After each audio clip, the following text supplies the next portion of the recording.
Olha, nem era minha intenção fazer esse vídeo aqui agora, nesse momento, enfim, mas com essa notícia de ontem dessa desistência do Joe Biden para a disputa da eleição presidencial nos Estados Unidos, eu me deparei com uma publicação lá no Twitter fazendo um paralelo dessa desistência com a nossa realidade brasileira, especialmente no que aconteceu nas últimas eleições. Então, me senti instigado a fazer um comentário aqui sobre especificamente esse comentário que vocês verão aí, e eu vou dizer por que ele está completamente, absurdamente errado.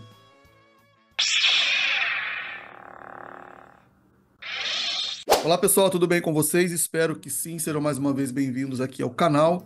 Como vocês sabem, e assim eu tenho dito, tenho me apresentado, neste canal a gente fala sobre filosofia, direito, política, não necessariamente nessa ordem, mas sempre um assunto relacionado ou que pode ser discutido a partir dessas perspectivas. São temas que eu me dedico a estudar, a escrever e em breve oferecer meus cursos aqui. Espero que vocês possam acompanhar. E se você não é inscrito ou inscrita, peço desde já a sua colaboração. Se inscreva aqui no canal, ative as notificações para poder receber aí sempre os lembretes dos próximos vídeos e análises e as minhas reflexões sobre esses assuntos que interessam ao debate nacional. E antes de mais nada, já dê um like aí também no vídeo, para que isso possa ajudar o YouTube a entender um pouquinho da relevância que nós estamos tentando criar aqui, e com isso convidar ou entregar esse vídeo para outras pessoas que também possam gostar e se interessar desses assuntos. Se lá no final do vídeo você eventualmente mudar de ideia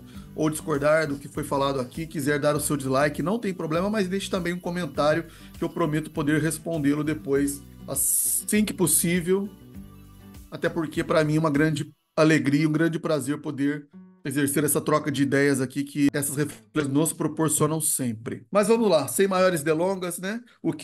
Como eu expliquei aí bem no comecinho, na introdução desse vídeo, o que me motivou a falar sobre esse tema agora, né? Eu até tinha aqui na pauta uma outra ideia, um outro projeto aqui de vídeo que eu já havia me programado a fazer. Provavelmente deve sair aí entre amanhã e quarta-feira. Mas é claro, né? A gente fica também, muitas das vezes, atrelado às notícias do dia, às novidades que surgem, né? Como eu disse, no cenário nacional e internacional. E por vezes é importante a gente se dedicar, né, também aos comentários, né, que são feitos em relação a esses assuntos e também poder contribuir, como eu disse, com o debate que se cria em torno deles, né? E então, acredito eu que todos, de uma certa forma, foram atingidos por essa notícia. Eu nem vou dizer que todos foram surpreendidos, porque me parece que não foi, assim, de fato, uma surpresa, né, essa decisão tomada pelo Biden, até porque, pelo que a gente estava acompanhando aí, já havia uma pressão, né, muito grande sobre essa possível desistência dele à corrida presidencial nos Estados Unidos, né, dada ao seu desempenho. Alguns apontam já, né, o fato da idade avançada do Biden já não estar possibilitando, né, que as suas decisões, o seu comportamento e a sua postura, né, como presidente já não estaria sendo a mesma. A gente tem que comentar isso com muito cuidado, né, por uma questão de respeito, né, à idade. Eu sei que todas as pessoas, né, todos nós, em algum momento chegaremos, né, um momento em que a idade, né, a senilidade, ela será um fator. Então, né, quando se trata, né, da coisa pública, de autoridades públicas e tão importantes, né, como seria um presidente da República, sobretudo, de uma das maiores nações, né, no mundo, como é os Estados Unidos, isso acaba ganhando uma certa relevância, sobretudo quando se vê que do outro lado da disputa tem aí um ex-presidente como Trump, né, tomando, né, a dianteira aí das pesquisas, sendo evidentemente um fortíssimo candidato, né, a retornar aí ao poder e com ele trazer todos os problemas que nós sabemos, né, que ele representa, que a extrema-direita americana representa, não só para os Estados Unidos, para o mundo todo. Então, a partir daí ganha realmente relevância, né, essa discussão, esse debate aí em torno dessa sucessão presidencial. Mas não é sobre isso especificamente que eu vou falar. Acho que sobre a realidade americana, as eleições americanas, outros analistas estão fazendo isso com muito mais competência e muito mais autoridade do que eu. O que eu quero comentar é exatamente o que eu disse aí no comecinho, na introdução desse vídeo, que foi esse tweet que vai aparecer aqui para vocês, apontando, né, de forma absolutamente gratuita, uma comparação entre essa decisão do presidente Joe Biden com a postura que o ex-governador, ex-ministro e candidato à presidência da República, Ciro Gomes, teria adotado na última eleição de 2022. Assim que eu li esse tweet, né, claramente esse é um perfil, né, governista, extremamente passapanista do lulopetismo, né? Isso aí ele não esconde, claro, né? Não tem nenhuma polêmica nisso. Mas o que me chama a atenção, primeiro, né, como eu disse, um ataque, né, totalmente gratuito ao Ciro Gomes, o que denota mesmo, né, que existe um empenho muito grande, né, dessas páginas, desses perfis aí, petistas, né, uma disposição muito grande desde a época das eleições de simplesmente atacar o Ciro, mas assim, o alvo foi completamente errado, né? E a comparação não é com o Ciro, mas deveria ser com o próprio Lula, né? Então, o título desse meu vídeo aqui, inclusive, seria esse, que seria, de fato, o mais correto aqui, né? Porque, na verdade, essa postura aí, né, cobrada de um candidato desistir da eleição ou não se apresentar à eleição, não teria o seu momento mais adequado, não teria um contexto político mais adequado em 2022. Esse tipo de postura seria, de fato, esperado, seja quem fosse, né, o candidato no campo, né, das esquerdas ou da centro-esquerda, quando colocado em confronto, né, com esse movimento que estava em ascensão e que ainda está muito presente e forte na nossa política, que é o bolsonarismo, 4 anos antes dessa eleição apontada aí de 2022, em 2018, né? E isso muitos outros perfis apontaram também. A gente vai poder ver aqui também alguns exemplos que fizeram isso, nesse caso, apoiadores do Ciro, né? Tentando demonstrar e trazer à memória os fatos tais quais eles de fato ocorreram, porque foi em 2018 que havia sim um contexto político onde havia de fato a necessidade de tomarmos o cuidado necessário para evitarmos um resultado que infelizmente acabou acontecendo, que foi a eleição do Bolsonaro. 2022 é uma outra história. Mas em 2018, o que nós tínhamos? Nós tínhamos uma situação em que, de fato, havia ocorrido a prisão do Lula por conta dos desdobramentos, né, daqueles casos da Lava Jato, especialmente, né, a denúncia e a condenação do Lula no caso do triplex do Guarujá, onde ele foi acusado, né, de corrupção ativa, formação de quadrilha, organização criminosa, lavagem de dinheiro, enfim, acusações que sabemos, né, que foram muito mal elaboradas pelo Ministério Público, né, por conta da força-tarefa da Lava Jato, chefiada pelo Dallagnol, e hoje sabemos, né, que eles próprios não tinham nem absoluta certeza sobre as evidências que existiam na época, isso na véspera de apresentação da denúncia. Depois vieram à tona, né, aqueles diálogos, né, entre os procuradores e o ex-juiz Sérgio Moro, atual senador da República, que foram aquelas, né, matérias, né, da Vaza Jato, né, do Intercept, que depois também culminou numa outra investigação chamada Operação Spoofing, né, se eu não me engano, onde foram avaliadas, analisadas todas aquelas mensagens vazadas, em que ficou demonstrado, claro, né, que havia mesmo uma série de irregularidades e nulidades nos processos que envolviam a Lava Jato e, naturalmente, geraram a condenação do Lula. Mas o fato é que Lula, naquela ocasião, ainda estava, né, recorrendo e tentando aí se viabilizar, mas ele estava preso, inclusive, né, em 2018, estava preso lá na carceragem de Curitiba, estava com seus direitos naquele momento eleitorais suspensos, então era evidente que ele não poderia disputar a eleição. E tinha, né, o PT havia apontado o Fernando Haddad, hoje aí encabeçando os memes, né, no âmbito tributário, mostrando também toda essa dificuldade do governo de lidar com as críticas, mas enfim, colocaram Haddad, né, como representante, né, do Lula nessa disputa, e com aquela versão narrativa que também é muito comum, né, eu sempre vivo falando que eu não gosto dessa palavra, mas tenho que recorrer a ela, né? Enfim, mas de que estariam ali naquela disputa, né? Contra o fascismo, contra a ascensão do bolsonarismo, mas o fato é que todas as pesquisas apontavam, primeiro, uma força muito, muito grande, né, do Bolsonaro ali, que estava sendo apontado como um dos favoritos na pesquisa, quando, né, não havia o Lula como alternativa, né, para, para o campo da esquerda progressista.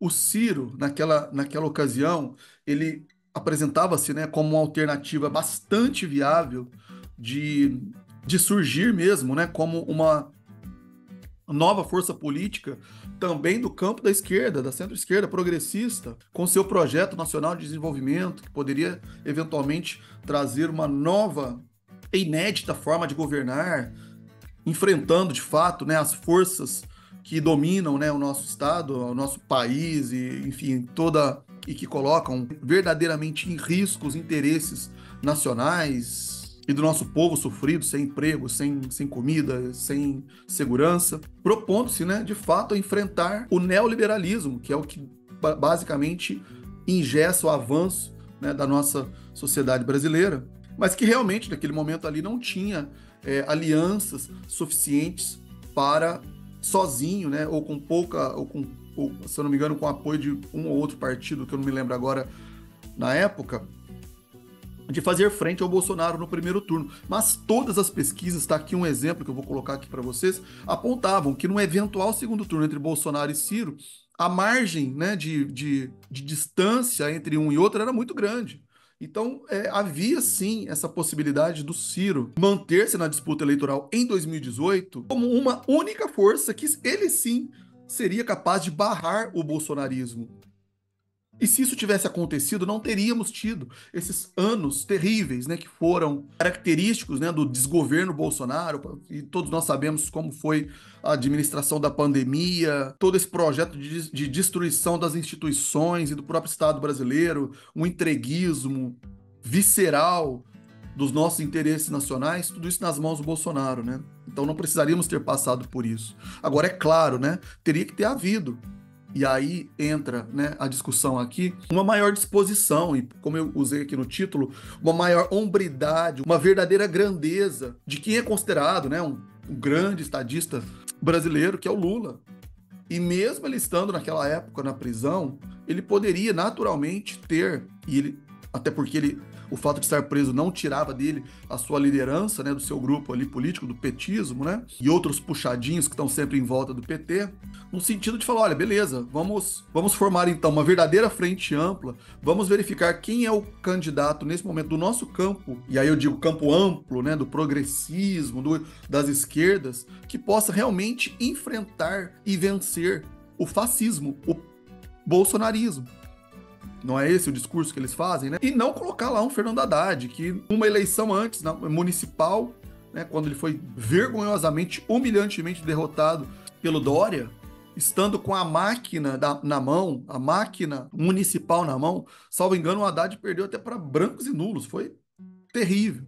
Como que um sujeito desse teria capacidade numa eleição nacional, né, se passando por Lula, colocando aquela mascarazinha, eu sou Lula, Lula sou eu, sei lá, aquela coisa do tipo, tendo que ir para Curitiba se aconselhar com Lula na carceragem? Como que isso poderia ser uma força, né, capaz de enfrentar ali um movimento, né, em ascensão, apoiado aí pela extrema-direita global, com Steve Bannon, na época Olavo de Carvalho ainda vivo, e toda aquela camarilha de golpistas, extremistas, basicamente ali às portas do poder, todo mundo sabia que havia esse risco, e mesmo assim resolveram, né, propor uma eleição de fachada, sabendo que iam perder, sabendo que ia acontecer o desastre lá, caso não houvesse, então, um entendimento, né, com o próprio Ciro. Então é isso, a comparação correta que haveria de ser feita, né, entre essa atitude do Joe Biden hoje nos Estados Unidos e o que nós tivemos aqui de realidade brasileira, não é o Biden e o Ciro, mas sim Biden e Lula. A hombridade do Joe Biden demonstrada nessa desistência, sabendo que ele não está em condições de fazer frente, né, à força do Donald Trump, é a mesma hombridade que faltou ao Lula em 2018, de recuar, de entender, né, que para evitar o Bolsonaro seria necessário, então, um nome, uma união de fato, uma frente ampla de fato, que pudesse fazer frente ou colocar-se de modo efetivo na disputa, inclusive, como eu disse aqui, como as próprias pesquisas apontavam, que fariam com que, ainda que a eleição fosse para um segundo turno, as chances dessa verdadeira frente ampla progressista de sair vitoriosa eram muito maiores com o Ciro. E vale lembrar aqui também, que eu tô me recordando aqui agora, né? Houve um movimento também, um exemplo de situação assim, estratégica, né, eleitoral muito parecida também, com a eleição na Argentina, que foi acontecer um ano depois, né, dessa eleição de 2018, mostrando que esse raciocínio não era correto. Né, que ainda que você falasse, mas por que o Lula ia abrir mão? Ou por que o PT iria abrir mão de uma candidatura própria, sendo que eles têm, de fato, um apelo, né, eleitoral muito maior e tudo mais? Mas aí é que tá, né? Esse tipo de atitude, como eu disse, esse tipo de grandeza, de hombridade, mostra justamente quais são os interesses que estão sendo colocados na mesa. Uma disputa do poder pelo poder mesmo, ou interesse realmente nos resultados que isso trará para o país?